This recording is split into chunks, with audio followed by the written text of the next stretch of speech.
Hello guys, welcome sa Rodel Orlina TV channel.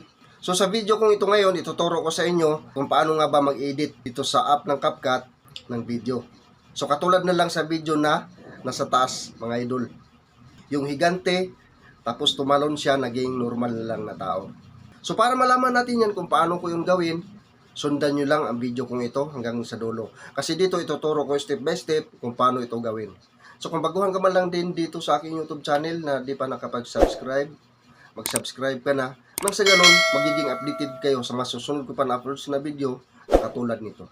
So yun na, din natin to patagalin pa. Proceed na tayo katapos ng aking intro.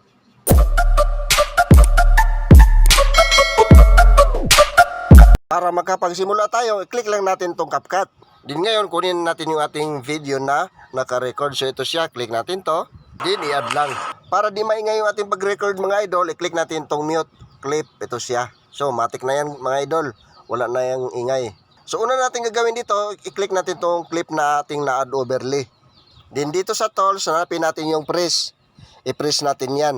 So yun ang gagawin natin na background mamaya mga idol. Yung empty background na yan. So itong press, click natin to. So automatic mayroon 3 seconds dyan nga picture. So picture na yan siya guys. Next natin gagawin, doon na tayo sa part na nagsimula siya dyang maglakad. Yan, dyan. Gagawin natin dito ngayon, i-click natin to para mag-highlight. Pag-highlight niya dyan, balik ka sa tools, i-click natin tong split. Ito sa may part na ito, i-click natin to. I-delete natin to mga idol kasi di na yan kasama. So click, delete. Pagkatapos natin pag-delete mga idol, adjust lang natin yung ating clip.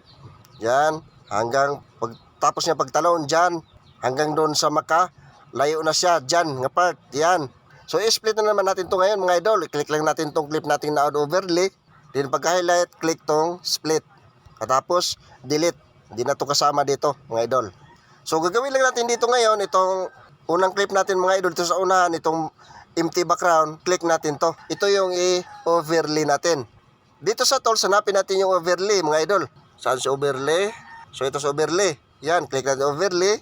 So automatic, bumaba siya dito. So gagawin lang natin dito mga idol, maiksi yung ating empty background. Kumpara natin dito sa ating video sa taas. So, gagawin lang natin dito, i-hold na natin itong dulo. Tapos, silain natin pa kanan. Yan, hanggang sa magpantay siya. Diyan.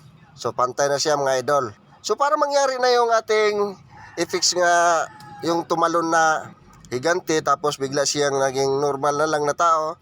So, gagawin natin dito, i-click natin tong na-overlay natin na empty background. Ngayon, pagka-highlight niya dyan, balik tayo dito sa tools, hanapin natin yung remove BG o remove background. So, ito siya, remove BG. So, i-click natin to. Tapos, gagawin lang natin dito, mga idol, itong chroma key. I-click natin to. Tapos, itong bilog itong sa taas, i-adjust natin to. Itapat lang natin dyan sa may ulap na yan. Tapos, i-check natin tong check sa gilid. So, ngayon, i-try natin tingnan, mga idol. I-click natin tong button kung okay ng impact ng ating higante. Yan, click natin to. Yan, pagmasdan na natin sa mabuti. So yan, naglalakad na yung higante mga idol. Okay? So dyan sa pagtalon niya, yan, gagawin natin dyan, habang naka-highlight pa tong empty background natin, i-split natin to siya mga idol. So balik tayo dito, i-click natin tong arrow nito sa gilid. Katapos, hanapin natin yung split. So ito yung split mga idol, click natin to. Then, i-delete natin tong sobra ito dito. Yan, click natin itong delete.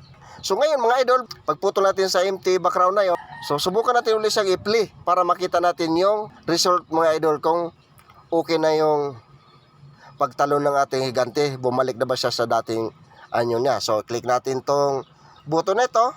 Then, pagmasdan natin siya ulit mga idols. So yan, naglalakad siya yung higante natin. Then pagtalon niya dyan, okay, bumalik na siya sa dati. So ganun lang kadali mga idol kung paano gumawa ng ganitong klase video. Ngayon, linisin na lang natin to siya. Click natin to ditong parte ito dito sa dulo para mawala yung watermark ni CapCut kasi bawal po yon. Okay, delete natin. Ngayon, pagka-click natin dyan, pagkalinis natin dyan, so i-adjust na natin yung ating size ng ating video. So i-click natin tong arrow dito sa taas. Yung resolution niya, lagay lang natin sa 1080. Yan. Katapos dito, 30 lang yung frame rate niya. Tapos dito naman sa baba, sa code rate niya, so i-high na lang natin to. Then, pwede natin itong i-export mga idol. Pang reels na tayo mamaya sa mga mahilig mag-reels dyan. Katapos, hintayin na lang natin to siya na mag 100%. So sana mga idol, nasundan nyo ang aking tutorial ngayon kasi napakadali at simple lang nitong gawin. So na, 100% na siya, i-click lang natin itong done. So ito na yung ginawa natin mga idol. Ayan siya. So sana mga idol, nasundan nyo ang aking tutorial ngayon at may natutunan kayo. Nang sa ganun, alam nyo na din itong gawin mga idol kung kayo nang gagawa nito. So abang-abangan nyo lang uli yung mga susunod ko pa na upload na video. Maraming salamat.